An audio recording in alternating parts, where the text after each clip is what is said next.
Everyone, आप सबका बहुत बहुत स्वागत है आपके अपने चैनल करिश्मा एकेडमी पर। आज मैं आपके लिए लेके आई हूँ अकाउंट्स के एमसीक्यूज की क्लास। ठीक है, chapter 1 financial statements of a company. ठीक है, financial statements of a company. One by one start करते हैं। First question is prepaid expenses should appear in.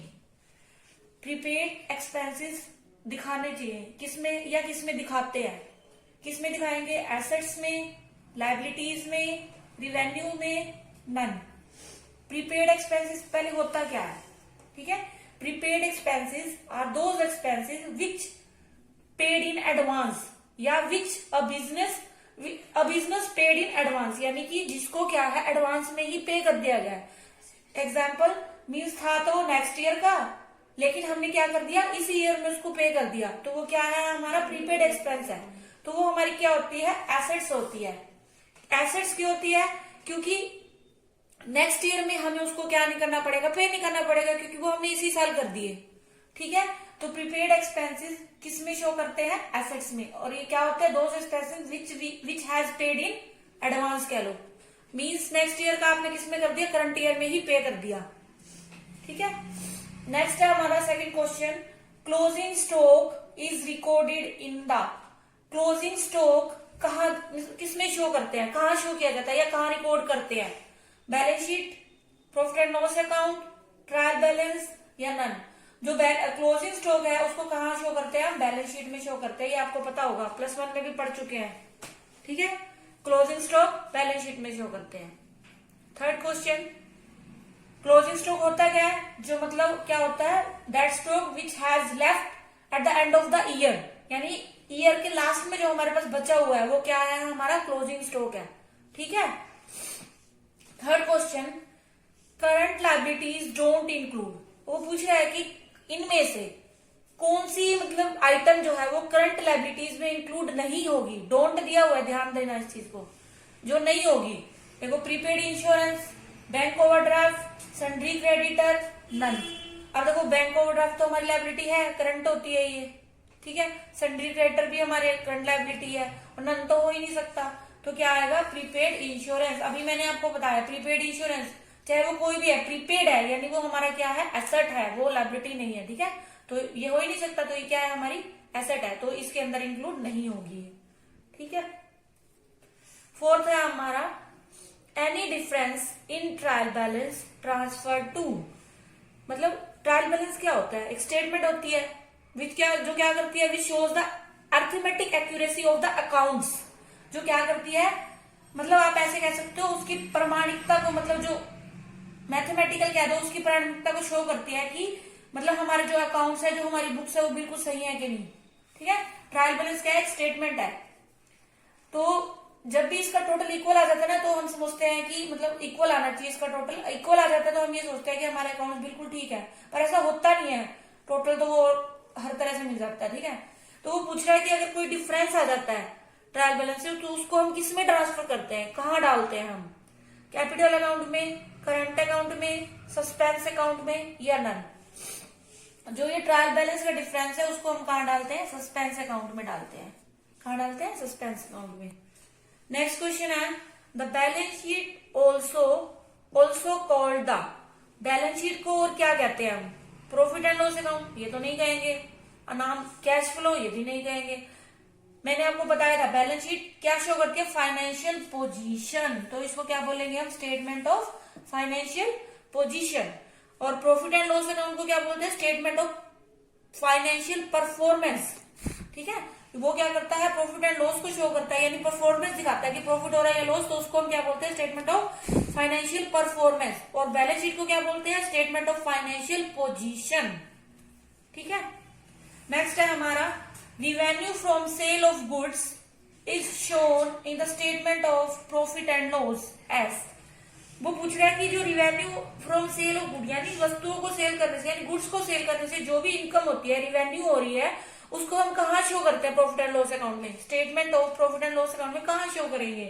किस हेड के अंदर करेंगे? ठीक है, revenue from operations, other income, both A and B, none. तो किस में करेंगे, रिवेन्यू फ्रॉम ऑपरेशन में करते हैं, ठीक है, रिवेन्यू फ्रॉम ऑपरेशन, सेल को ही बोलते हैं एक तरह से ये, ठीक है। नेक्स्ट है हमारा the following is are the external sources of cash. वो पूछ रहा है कि इनमें से कौन सा सोर्स जो है एक्सटर्नल है कैश का, ठीक है। Long term loan, issue of new share, short term borrowings, all, ये सारे क्या है हमारे एक्सटर्नल सोर्सेज है। लॉन्ग टर्म लोन बैंक वगैरह से लिया या किसी उससे मतलब हमारे जानकार से लिया, issue of new share issue करते हैं तो भी वो क्या है एक्सटर्नल सोर्सेज है। शॉर्ट टर्म बोरोइंग में क्या है, यानी शॉर्ट टर्म बोरोइंग यानी बाहर से उधार लेकिन वो थोड़े समय के लिए, जैसे 1 साल के लिए, मतलब 1 से 3 साल के लिए कह सकते हो आप, ठीक है। तो ये सारे क्या है हमारे ऑल ही क्या है हमारे एक्सटर्नल सोर्सेज है, ठीक है।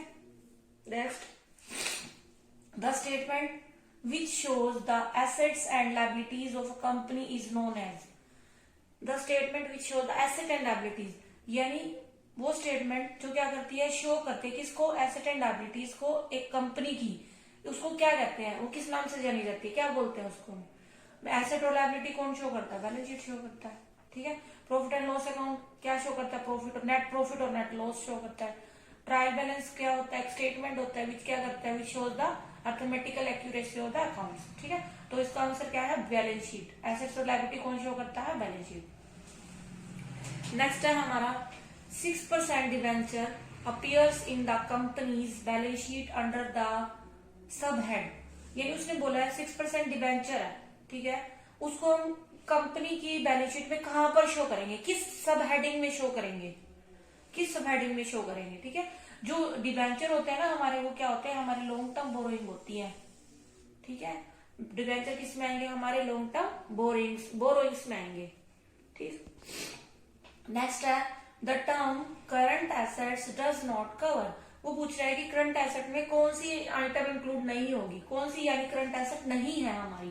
करंट एसेट कौन सी होती है, current asset which can convert in cash with in a year, यानी 1 साल में जिसको हम क्या कर सकते हैं, कैश में कन्वर्ट कर सकते हैं। उसमें क्या आएगा हमारा, डेटर, कार नहीं है हमारी, कार क्या है हमारी फिक्स्ड एसेट है, ठीक है। डेटर ये हमारी क्या है, करंट एसेट है, स्टॉक भी हमारा करंट एसेट है, तो ऑल तो आंसर हो ही नहीं सकता इसका, ठीक है। तो कार क्या है हमारा, फिक्स्ड एसेट है, ये करंट एसेट नहीं है। नेक्स्ट है हमारा patents and trademark are examples of, अब उसने पूछे पेटेंट और ट्रेडमार्क क्या है, किसके एग्जाम्पल है ये, टेंजिबल फिक्स्ड एसेट्स के हैं, इंटेंजिबल फिक्स्ड एसेट्स के हैं, कैपिटल वर्किंग प्रोग्रेस या नन। मैंने आपको बताया था कैपिटल गुडविल होती है, पेटेंट्स, ट्रेडमार्क, कॉपीराइट, ये सारी क्या है हमारी इंटेंजिबल फिक्स्ड एसेट्स है।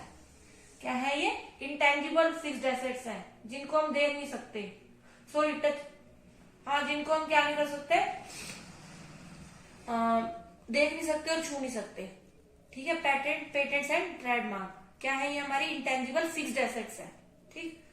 नेक्स्ट है हमारा provision for provident fund comes under, अब बोल रहा है वो प्रोविजन फॉर प्रोविडेंट फंड वो किसके अंडर आएगा, कौन सी मतलब सब हेडिंग में आएगा वो, ठीक है।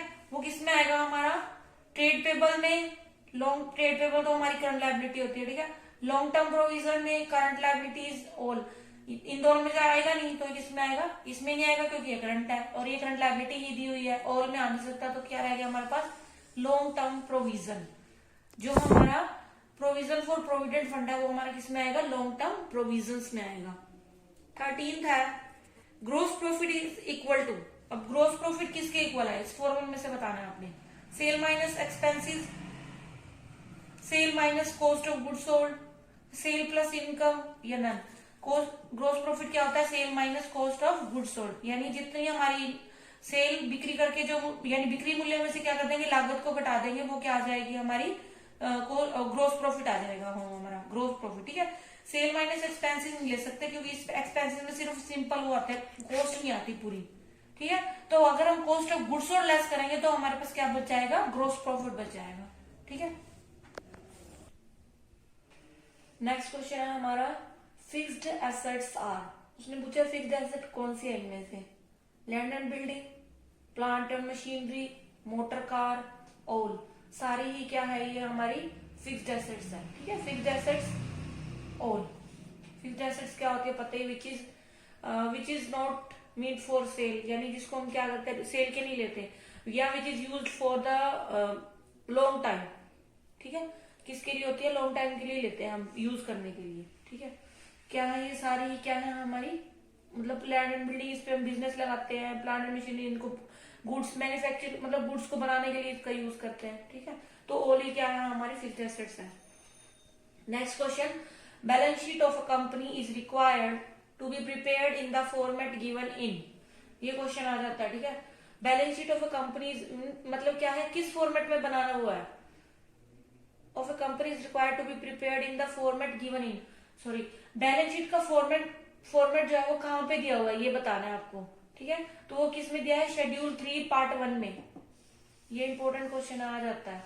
ठीक है, शेड्यूल 3 और पार्ट 1 में, as per companies act the balance sheet of a company is required to be presented in horizontal form, vertical form, both या नन।